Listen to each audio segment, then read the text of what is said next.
1965년 봄 벚꽃이 흩날리는 서울 남산은 풋풋한 사랑의 흔적들로 가득했습니다. 20살 순자는 그곳에서 첫사랑 민호를 만났습니다. 벤치에 나란히 앉아 서로의 미래를 약속하고 벚꽃잎이 흩날리는 순간을 함께했죠. 그들의 사랑은 너무나도 순수했기에 영원히 계속될 것만 같았습니다. 하지만 세상은 그들의 사랑에 쉽게 허락하지 않았습니다. 민호의 갑작스러운 유학은 순자의 마음속에 깊은 상처를 남긴 채 이별을 고했습니다. 꼭 돌아올게. 그때까지 나를 기다려줘. 그의 마지막 말은 그녀의 가슴에 묻힌 채 60년이라는 긴 세월을 버텨냈습니다. 그녀는 늘 그 자리에 있었지만 시간은 흐르고 세상은 변했습니다. 그녀는 이제 흰머리가 성성한 75세 할머니 순자입니다. 세월은 야속하게 흘러 순자는 남편을 먼저 보내고 홀로 고독한 노년을 보내고 있었습니다. 그녀의 하루는 무채색의 풍경처럼 단조로웠죠. 아침에 일어나 남편의 영정 사진을 닫고 밥을 먹고 창밖을 바라보는 것이 전부였습니다. 딸 미정은 그런 어머니를 안타까워하며 밖에 좀 나가서 바람이라도 쐬라고 권했지만 순자에게 세상은 이미 낯선 공간이었습니다. 나갈 곳이 어디 있냐고 되묻던 그녀의 삶에 한 통의 전화가 걸려왔습니다. 평생 발길이 닿지 않던 경로당에서 우연히 첫사랑 민호를 다시 만났다는 소식이었습니다. 순자는 믿기지 않았습니다. 60년이라는 긴 세월이 지났는데 그 사람을 다시 만날 수 있을 거라고는 상상조차 하지 못했죠. 다음 날 순자는 조심스러운 발걸음으로 경로당을 찾았습니다. 백발이 성성한 한 할아버지가 그녀를 바라보고 있었습니다. 순자 맞나? 60년 전 남산에서 만난 주름진 얼굴이었지만 순자를 알아보는 그의 눈빛은 60년 전 그대로였습니다. 두 사람은 어색함도 잠시 지난 세월의 이야기를 풀어놓았습니다. 민호는 아내와 이혼하고 혼자 살고 있다는 사실을 덤덤하게 말했고 순자 역시 남편을 잃은 외로움을 털어놓았습니다. 그들은 마치 잃어버렸던 시간들을 되찾은 것처럼 서로에게 빠르게 스며들었습니다. 민호는 첫 만남 이후 매일같이 순자에게 전화를 걸었습니다. 내일 점심 같이 하겠나? 혹시 남산에 다시 가보겠나? 그의 적극적인 태도에 순자는 당황했지만 가슴 한켠에 묻어두었던 설렘이 되살아나는 것을 느꼈습니다.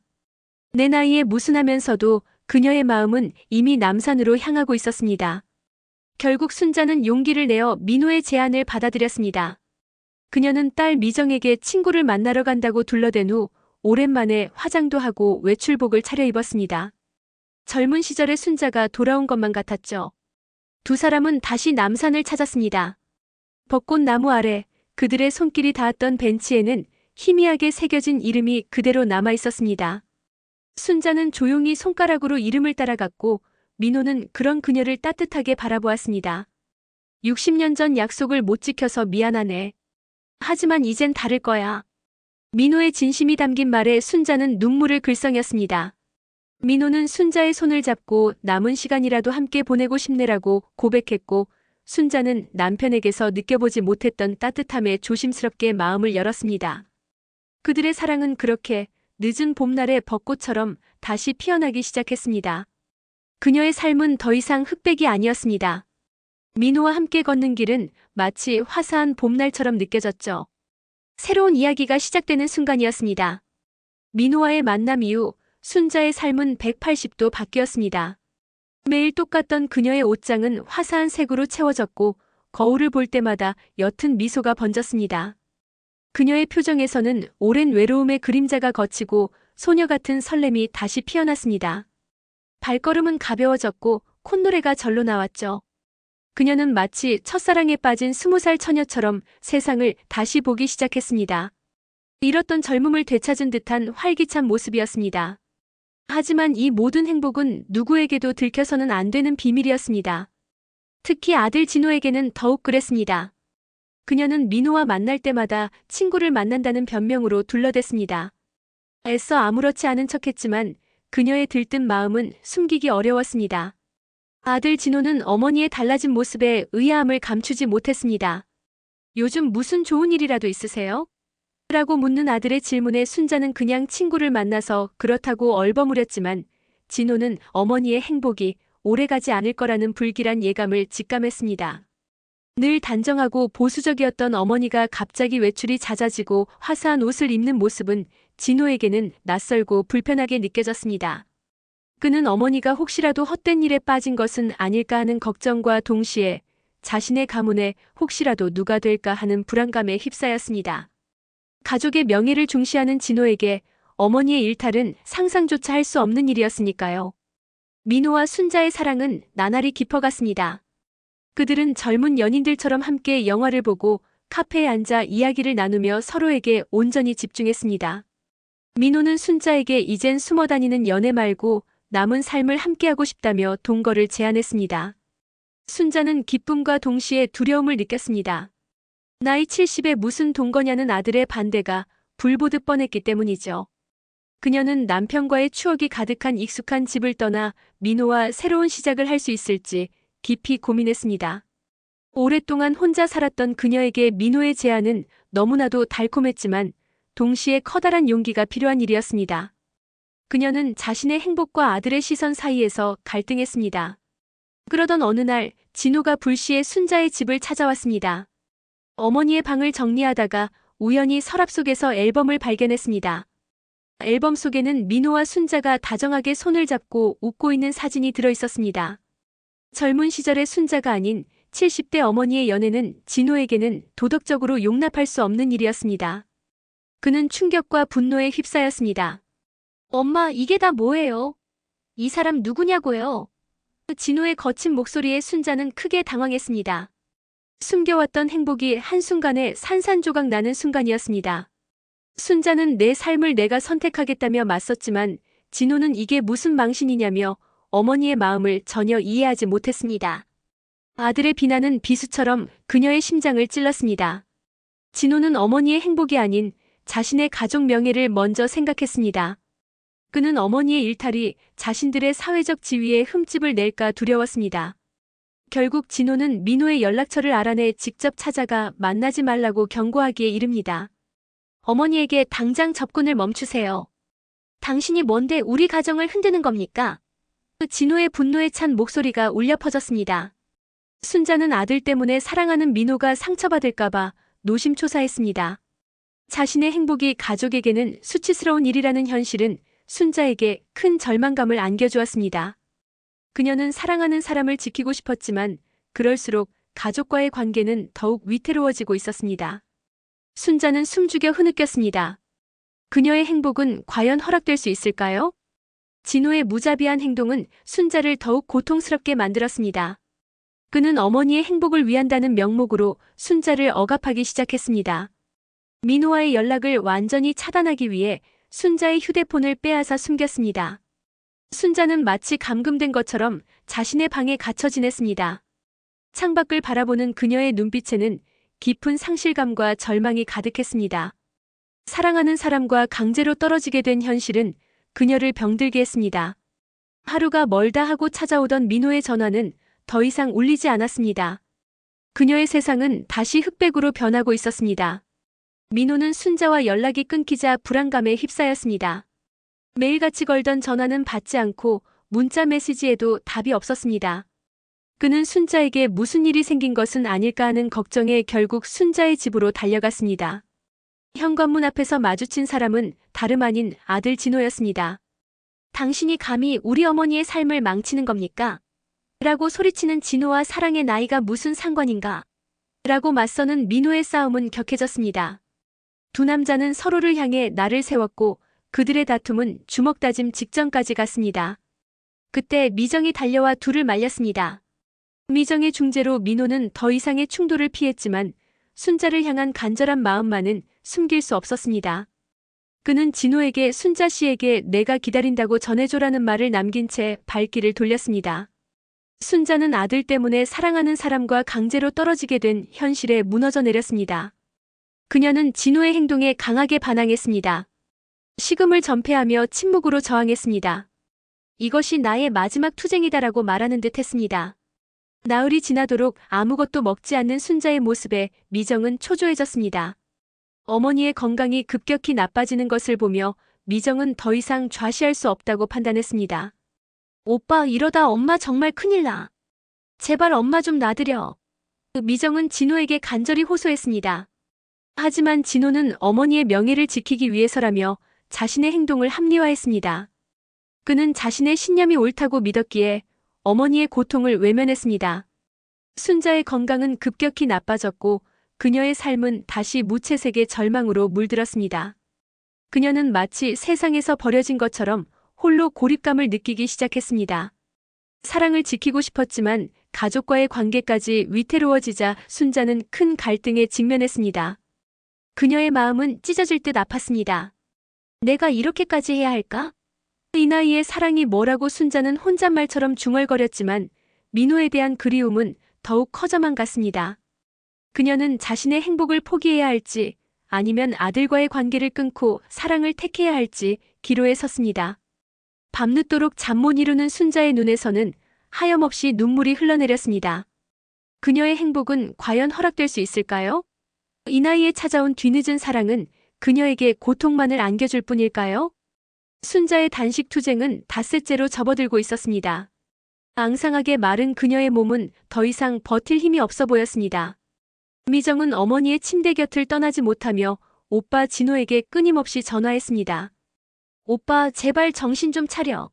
엄마 정말 잘못되면 어쩌려고 그래.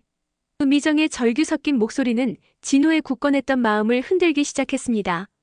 진호는 잠 못 이루는 밤을 보내며 과거를 회상했습니다. 젊은 시절 홀로 자신을 키우기 위해 온갖 고생을 마다하지 않던 어머니의 모습, 늘 자식들 뒷바라지에 자신의 삶은 뒷전이었던 어머니의 희생이 주마등처럼 스쳐 지나갔습니다. 자신이 어머니의 행복을 가로막을 자격이 없다는 것을 비로소 깨닫게 된 것이죠. 그는 깊은 후회와 함께 자신의 이기심을 반성했습니다. 어머니의 명예보다 어머니의 행복이 먼저라는 진리를 깨달은 순간이었습니다. 날이 밝자마자 진호는 어머니의 방으로 향했습니다. 힘없이 누워있는 어머니의 모습에 그는 무릎을 꿇었습니다. 미안해요, 엄마. 제가 잘못했어요. 이제 엄마의 행복을 응원할게. 진호의 진심 어린 사과의 순자는 억눌렀던 감정을 터뜨리며 오열했습니다. 오랜 고통 속에서 겨우 한 줄기 빛을 찾은 듯 했습니다. 진호는 빼앗았던 휴대폰을 어머니의 손에 쥐어주었습니다. 순자는 떨리는 손으로 민호에게 전화를 걸었습니다. 민호야, 나 순자야. 수화기 너머로 들려오는 순자의 목소리에 민호는 한달음에 달려왔습니다. 두 사람은 병원 앞에서 극적으로 재회했습니다. 민호는 순자의 앙상하게 마른 손을 잡고 당신을 기다리는 게 하나도 힘들지 않았어. 이렇게 다시 만날 수 있다면이라며 그녀를 따뜻하게 안아주었습니다. 서로의 체온을 느끼며 그들은 지난 모든 고통의 시간을 위로했습니다. 사랑은 그렇게 다시 그들에게 찾아왔습니다. 민호와의 재회는 순자에게 다시 삶의 활력을 불어넣어 주었습니다. 그녀는 빠른 속도로 건강을 회복했고 이제 더 이상 망설이지 않았습니다. 민호와 함께 남은 삶을 보내기로 결심했습니다. 두 사람은 함께 살 새로운 집을 구했습니다. 햇살이 잘 드는 아담한 빌라였습니다. 순자는 남편과의 추억이 담긴 사진들을 조심스럽게 상자에 담으며 지나간 삶에 대한 경의를 표했습니다. 그리고 민호와 함께 새로운 가구를 들여놓고 예쁜 화분을 놓으며 둘만의 보금자리를 꾸몄습니다. 그녀의 얼굴에는 다시 미소가 피어났고 그들의 집에는 웃음꽃이 피었습니다. 진호와 미정은 어머니의 행복한 모습을 보며 진심으로 기뻐했습니다. 특히 진호는 어머니의 결정에 대해 미정에게 내가 정말 어리석었어. 어머니가 행복해야 우리도 행복하다는 걸 이제 알았네라며 자신의 과오를 반성했습니다. 가족들은 어머니의 사랑을 진심으로 축복하기 시작했습니다. 그들은 더 이상 숨을 필요가 없었습니다. 민호와 순자는 당당하게 서로의 손을 잡고 동네를 산책했습니다. 사람들의 시선은 더 이상 그들에게 부담이 되지 않았습니다. 오히려 그들의 용기 있는 사랑을 응원하는 시선들이 많아졌습니다. 어느 날 민호는 순자의 손을 잡고 말했습니다. 순자 씨, 우리 결혼식 올릴까요? 거창한 건 아니어도 당신에게 정식으로 프로포즈하고 싶네. 순자는 눈물을 글썽이며 고개를 끄덕였습니다. 그들은 소박하게 친지와 가까운 친구들만 모시고 작은 결혼식을 올리기로 했습니다. 순자는 생애 처음으로 자신이 진정으로 원하는 사랑을 선택했습니다. 그들의 사랑은 비로소 가족의 축복 속에서 새로운 출발을 하게 되었습니다. 늦게 찾아온 사랑이었지만 그 어떤 사랑보다 깊고 단단했습니다. 그들의 이야기는 이제 행복한 결말을 향해 나아가고 있었습니다. 1년 후 순자와 민호는 둘만의 작은 정원이 있는 새 집에서 평화로운 나날을 보내고 있었습니다. 햇살이 잘 드는 아담한 빌라에는 화사한 꽃들이 피어 있었고 그들의 얼굴에는 웃음꽃이 피어 있었습니다. 이제 그들에게는 더 이상 숨을 필요도 두려워할 이유도 없었습니다. 그들의 집에 초대된 진호와 미정은 어머니의 평온하고 행복한 모습을 보며 진심으로 기뻐했습니다. 진호는 어색했던 예전과는 달리 민호에게 먼저 다가가 술잔을 건넸습니다. 장인어른이라고 부를 순 없지만 저희 어머니 잘 부탁드립니다. 그 말에 민호는 진호의 어깨를 두드리며 따뜻하게 화답했습니다. 가족들 사이의 벽은 완전히 허물어졌습니다. 그들은 함께 식사를 하고 웃고 이야기하며 진정한 가족의 모습이 되었습니다. 그날 오후 순자와 민호는 함께 마당을 거닐며 꽃을 갖고 왔습니다. 순자는 더 이상 외로운 뒷모습을 하고 있지 않았습니다. 민호는 순자의 손을 잡고 내 삶이 이제야 비로소 완성된 것 같다고 속삭였습니다. 순자는 고개를 끄덕이며 지난 세월의 고통이 눈 녹듯 사라지는 것을 느꼈습니다. 늦게 찾아온 사랑이었지만 그 어떤 사랑보다 깊고 단단했습니다. 그들의 이야기는 첫사랑의 아련한 추억으로 시작해 고난을 이겨낸 끝에 결실을 맺은 진정한 사랑이 되었습니다. 나이는 그들에게 아무런 문제가 되지 않았습니다. 그들의 사랑은 다시 피어났고 주변의 모든 이들에게 용기와 희망을 주었습니다. 그들의 삶은 한편의 영화처럼 아름다운 결말을 향해 나아가고 있었습니다. 어느 화창한 봄날, 순자와 민호는 소박하게 결혼식을 올렸습니다. 거창한 예식장은 아니었지만 그들의 사랑을 축복하는 진심이 가득한 자리였습니다. 순자는 고운 한복을 차려입었고 민호는 단정한 양복을 입었습니다. 그들은 서로의 손을 맞잡고 영원한 사랑을 맹세했습니다. 진호와 미정은 행복한 미소로 그들의 모습을 지켜보았습니다. 순자는 생애 처음으로 자신이 진정으로 원하는 사랑을 선택했고 가족의 축복 속에서 새로운 삶을 시작했습니다. 그녀의 용기 있는 선택은 많은 이들에게 감동을 주었습니다. 그들의 사랑은 단순히 한 커플의 이야기가 아니라 나이와 시련을 뛰어넘은 보편적인 사랑의 가치를 보여주는 증거였습니다. 결혼식 후 순자와 민호는 함께 여행을 떠났습니다. 젊은 시절 가보지 못했던 곳들을 함께 다니며 새로운 추억을 쌓았습니다. 그들은 서로에게 의지하며 남은 삶을 함께할 소중한 동반자가 되었습니다. 순자는 더 이상 외롭지 않았습니다. 민호의 따뜻한 손을 잡고 아름다운 풍경을 함께 바라보며 행복한 미소를 지었습니다. 그들의 사랑은 이 세상 모든 이들에게 늦었다고 생각할 때가 가장 빠르다는 것을 보여주는 교훈이 되었습니다. 나이는 숫자에 불과하며 사랑은 언제나 새로운 시작을 가져온다는 것을 말이죠. 마지막으로 카메라가 두 사람의 행복한 뒷모습을 비추며 서서히 멀어집니다. 벚꽃이 흩날리는 길을 함께 걷는 그들의 모습은 영원히 아름다운 영상 속에 남아있을 것입니다. 그녀의 첫사랑은 이제 새로운 이야기의 시작이었습니다.